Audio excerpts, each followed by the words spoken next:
8 மாதமாக தன்னை சொக்கத்தங்கம் போலவும் உழைக்கும் முத்து போலவும் தனது எஜமானுக்கு எல்லா வேலைகளையும் செய்து முதலாளி வீட்டில் இல்லாத நேரத்தில் நம்பிக்கை துரோகம் செய்த நேபாள ஊழியர்.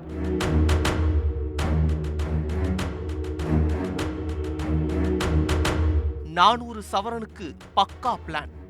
பெங்களூரு நண்பர்களுடன் பார்ட்னர்ஷிப்பில் கொள்ளையடிக்க மாஸ் திட்டம் போட்டு போலீசிடம் இருந்து சிக்காமல் இருக்க டெலகிராம் செயலியை பயன்படுத்திய கும்பல். முதலாளியே இவன் சொக்க தங்கம் சார் என்று சொல்லியும் கூட விடாமல் ஃபாலோ செய்து சரக்கு ட்ரீட்மெண்ட் கொடுத்து மொத்த உண்மையையும் கக்க வைத்த காவலர்கள்.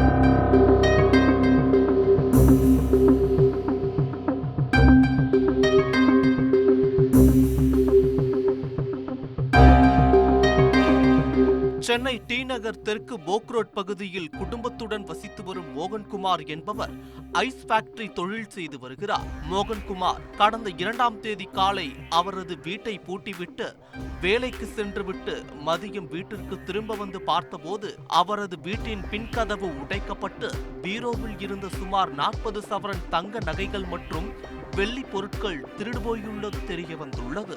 இது குறித்து மோகன்குமார் மாம்பலம் காவல் நிலையத்தில் கொடுத்த புகாரின் பேரில் வழக்கு பதிவு செய்து போலீசார் விசாரணை மேற்கொண்டனர். உரிமையாளர் வீட்டில் வேலை பார்த்த நேபாளத்தைச் சேர்ந்த பிரகாஷ் சிங் என்பவர் மீது சந்தேகம் உள்ளதா என போலீசார் கேட்டபோது உரிமையாளர் மோகன்குமார் கடந்த 8 மாதங்களாக பணிபுரியக்கூடிய நபர் எந்தவிதமான சந்தேகமும் இல்லை, நம்பிக்கையான நபர் என தெரிவித்துள்ளார். பின்னர் போலீசார் சம்பவ இடத்தில் இருந்த சிசிடிவி காட்சிகளை ஆய்வு செய்த போது ஆட்டோவில் வந்த 4 பேர் நேரடியாக உரிமையாளர் மோகன்குமாரின் வீட்டிற்கு சென்று தங்களது கைவரிசையை காட்டிவிட்டு தப்பி செல்வது பதிவாகி இருந்தது.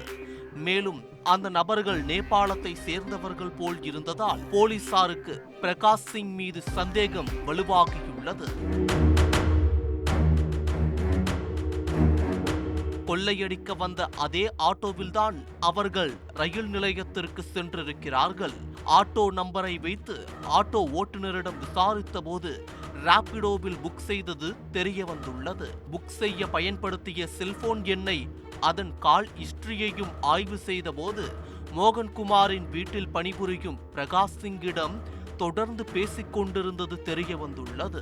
கடந்த 8 மாதமாக அந்த வீட்டில் வேலை பார்க்கும் பிரகாஷ் சிங் வீட்டின் லாக்கரில் 400 சவரன் தங்க நகைகள் இருப்பதை கண்டறிந்துள்ளார். உரிமையாளர் மோகன்குமார் அடிக்கடி தொழில் நிமித்தமாக வெளியூர் சென்று வருவதாலும் அவரது மனைவியும் பிரிந்து சென்றதாலும் வீட்டில் உள்ள நகைகளை கொள்ளையடித்து சொந்த ஊரில் செட்டில் ஆகிவிடலாம் என திட்டம் தீட்டியுள்ளார். பெங்களூரில் ஓட்டுநராக பணியாற்றும் தனது நண்பன் பசந்த் மற்றும் சில நண்பர்களிடம் இதை சொல்லி கூட்டாளியாக்கி இருக்கிறார். முதலாளி வீட்டில் இல்லாத சரியான நேரத்தை ஸ்கெட்ச் போட்டு நண்பனுக்கு சொல்ல பெங்களூரில் இருந்து பெரிய பையோடு வீட்டுக்குள் நுழைந்த கும்பலுக்கு ஒரு அதிர்ச்சி காத்திருந்தது.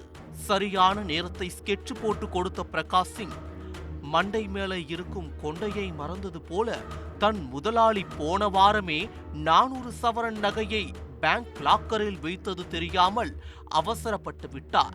வந்த கும்பலுக்கு முதலாளி வைத்திருந்த மிச்சம் மீதியான 40 பவுண்ட் நகையே மிஞ்சியது. கிடைத்த வரைக்கும் லாபம் என்று இருந்ததை சுருட்டி கொண்டு சென்றுள்ளது அந்த கொள்ளை கும்பல். உண்மை சம்பவத்தை கண்டுபிடித்த காவலர்கள் பிரகாஷ் சிங்கை கைது செய்தனர். பின்னர் பிரகாஷ் சிங் நண்பரான பசந்த் பதுங்கி இருந்த பாரில் வைத்து சரக்கு ஊற்றி கொடுத்து மற்றவர்களை பற்றிய விவரங்களை கக்க வைத்திருக்கிறார்கள்.